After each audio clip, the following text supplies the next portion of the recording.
नमस्कार, आप देख रहे हैं ओंकार 24x7। मैं सतबीर शर्मा। निकट भविष्य में नगर निगम के चुनाव होने वाले हैं।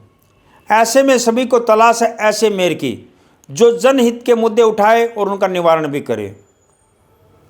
एक व्यक्ति है गुड़गांव में जिसने कम समय में बड़ी उपलब्धि प्राप्त की है। चाहे लोकसभा का चुनाव हो और चाहे विधानसभा का चुनाव हो और चाहे सदस्यता की बात आती हो, और नंबर 1 पर ही रहे हैं। ऐसे में अगर गुड़गांव को एक अच्छा मेयर मिलता है तो सभी जनता के फायदे होंगे और सभी जनहित के कार्य जल्दी हो जाएंगे। हम आपको मुलाकात कराएंगे ऐसे व्यक्ति से जिनका नाम भी अच्छा है, जिनके चेहरे पर मुस्कान भी है और जिनका स्वभाव भी अच्छा है, क्योंकि चेहरे की मुस्कान ही बता देती है ये क्या करने वाला है। आपका स्वागत है। बहुत बहुत धन्यवाद साहब। हमारे साथ है बीजेपी के ऐसे कर्मठ योद्धा जिनका नाम है कमल यादव, और जहाँ भी जाते हैं कमल खिलाते हैं, क्योंकि इनका नाम ही ऐसा है। अगर मैं बात करूं जनवरी 2024 से अभी तक 1 साल में इन्होंने कई ऐसे चमत्कार यहाँ पर किए हैं। और सबसे पहले मैं बताना चाहूँगा कि इन्होंने जो लोकसभा का चुनाव है वो भी भारी मतों से जीता, और उसके बाद 4 विधानसभा वहाँ भी इन्होंने जीत हासिल की है। मगर यहाँ पर हम बात करेंगे, कमल तो ये नगर निगम में भी खिलाएंगे, मगर मैं बात करूँगा जनहित के मुद्दों की।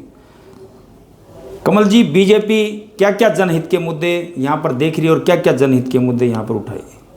देखिए, हरियाणा सरकार जब से हमारी 2014 से बनी तब से लेकर के और अब तक जितने भी विकास के काम हैं, तकरीबन अगर मैं बात करूं तो भारतीय जनता पार्टी की सरकार में हुए।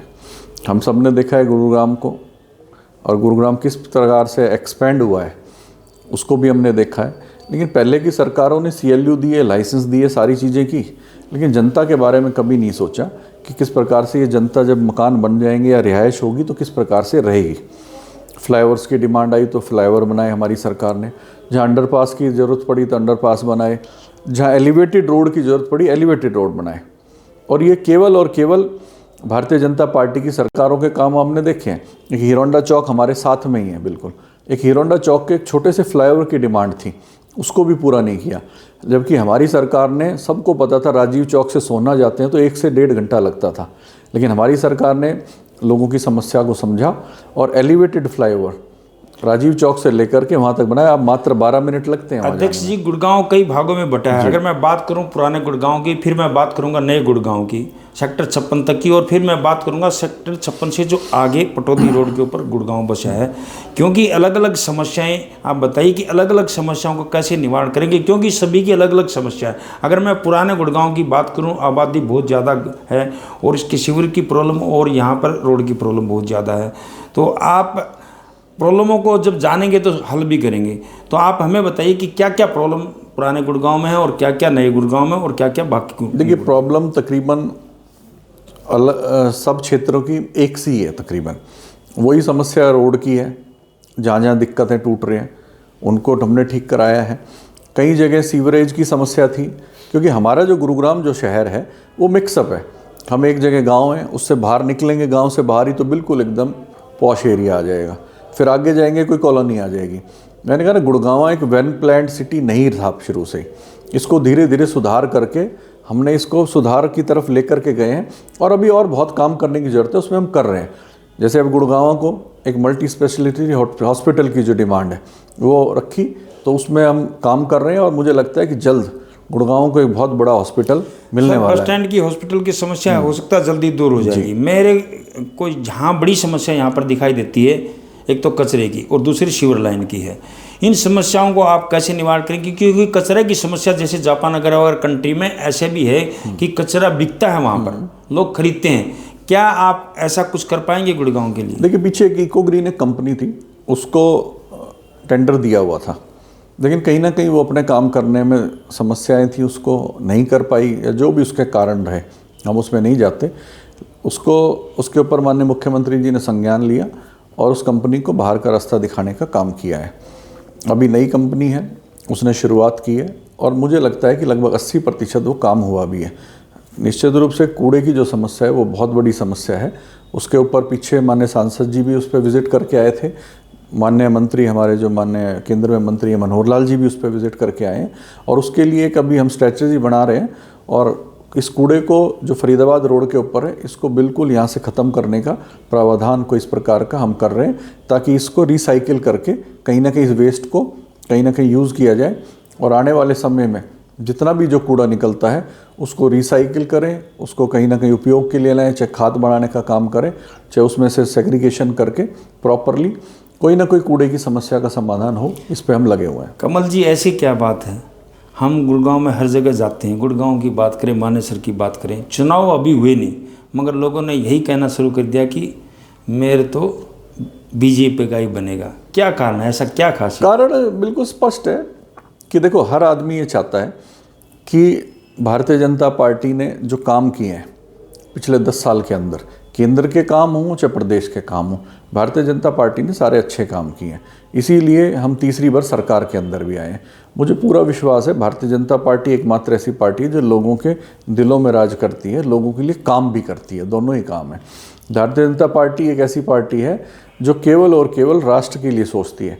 हमारा पार्टी का जो मिशन है वो नेशन फर्स्ट, फिर सेकंड पार्टी और फिर लास्ट सेल्फ के लिए बात करें, खुद के लिए लास्ट है। तो हम लोगों के दुख दर्द में मुझे नहीं लगता कि ऐसा है, मुझे कुछ ऐसा भी लगता है कि जो आपका स्वभाव है, विनम्र स्वभाव है, सभी के साथ मेल जोल के रहना। आप देखिए, आप चारों विधायकों के साथ आज मेल जोल से रहते हो, चाहे यहाँ पर प्रधानमंत्री का विजिट हुआ, सीएम का विजिट हुआ, हमने देखे कि वहाँ पर कोई कमी नहीं पाती जहाँ पर आप खड़े होते हो। ऐसा क्या कारण है? ये तो स्वभाव की तो एक नेचुरल होता है, उसमें तो कुछ क्या कहना है किसका। लेकिन हाँ, एक टीम अच्छी मेरे पास टीम है भारतीय जनता पार्टी के, जो हमारे जो साथी हैं हमारे, चाहे वो मंडलों के अंदर काम कर रहे हैं, चाहे ज़िले के अंदर कर रहे हैं, चाहे प्रदेश के अंदर हैं, चाहे वो मेरा पन्ना प्रमुख ही क्यों ना हो, वो अपने आप में एक अच्छे कार्यकर्ता के रूप में किसी भी मोर्चे पे उसकी ड्यूटी लगा दी जाए तो वो खड़ा मिलता है, काम करता है, मेहनत करता है पार्टी के लिए, पार्टी को आगे बढ़ाने के लिए, किस प्रकार से पार्टी आगे बढ़े इस बात की चिंता करता है और परिणाम फिर उसी हिसाब से आ जाते हैं। आपका मैनेजमेंट क्या है, फार्मूला क्या है? सदस्यता अभियान की मैं बात करूं, आप पीछे शुरू में थोड़ा पिछड़े और फिर नंबर 1 पे आ गए, कैसे? देखिए, हम लोकसभा विधानसभा चुनाव के अंदर जब हम विधानसभा चुनाव ख़त्म करके और इस सदस्यता अभियान में लगे तो पूरे हरियाणा ने लगभग 50 लाख मेंबर बनाने का टारगेट लिया था और हमें भी 2.5 लाख मेंबर बनाने का टारगेट दिया था। लेकिन हमने चैलेंज के रूप में हमने कहा नहीं, 2.5 नहीं, हम 4.5 लाख मेंबर बनाएंगे, हम पार्टी को और आगे बढ़ाएंगे। और वो चैलेंज हमने लिया और आज हम 4 लाख के आसपास, 4 लाख हम क्रॉस कर चुके हैं, 4 लाख मेंबर हम क्रॉस कर चुके हैं। और हरियाणा के अंदर आज नंबर 1 गुरुग्राम ज़िला है। पहले जब शुरुआती दौर में फरीदाबाद नंबर 1 पे था, लगभग हम 10-12 हज़ार मेंबर्स पीछे थे, लेकिन हमने उसको कवर किया, कार्यकर्ताओं ने मेहनत करी। और केवल ये श्रेय अगर किसी को जाता है तो ये मेरे कार्यकर्ताओं को जाता है, मेरे ज़िले के पदाधिकारियों को जाता है। मेरी जो टीम है, जो पन्ना प्रमुख है, बूथ के ऊपर काम करता है, ये केवल उनके ऊपर जाता है। कार्यकर्ताओं की मेहनत की बदौलत आज ये जो पूरे गुरुग्राम की जो वाहवाही पूरे हरियाणा के अंदर भारतीय जनता पार्टी के अंदर हो रही है, ये सिर्फ और सिर्फ मेरे कार्यकर्ताओं की वजह से हो रही है। सर, मैं ये कहना चाहूँगा, जो आपकी टीम है कम समय में बड़ी उपलब्धि नहीं है, क्या कहना चाहेंगे? देखिए, मैं सौभाग्यशाली हूँ कि मेरे साथ लोग कंफर्टेबली काम करते हैं, मेरे साथ मिल कर के चलते हैं, मेरी बात भी सुनते हैं और मेरे साथ कंधे से कंधा मिला करके चलते हैं।